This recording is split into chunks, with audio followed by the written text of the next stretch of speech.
አንድ ልጅ አርፍዶ ወደ ክፍል ጸጥ ብሎ ገባ። መምህሩ ወደ እሱ እየተመለከተ ለምን አረፈድክ አለው። ልጁም ጸጥ አለ።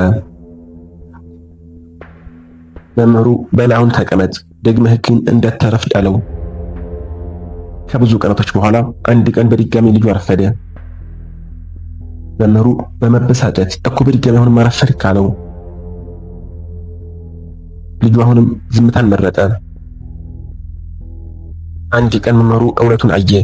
ልጁ የታመመ ወላጁን እየተንከባከበ ነበር ለካ የሚያረፍደው።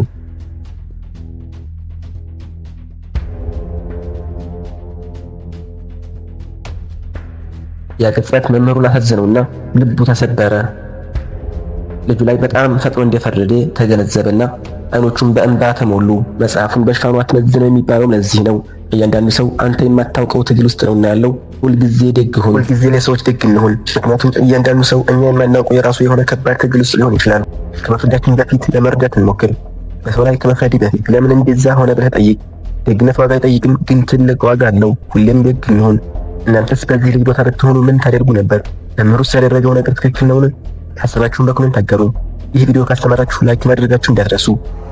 ለተጨማሪ ከመሰል ልብ የሚነኩና አስተማሪ ቪዲዮዎችን ለማግኘት ሳኒ ዩቲዩብን ሰብስክራይብ አድርጉ።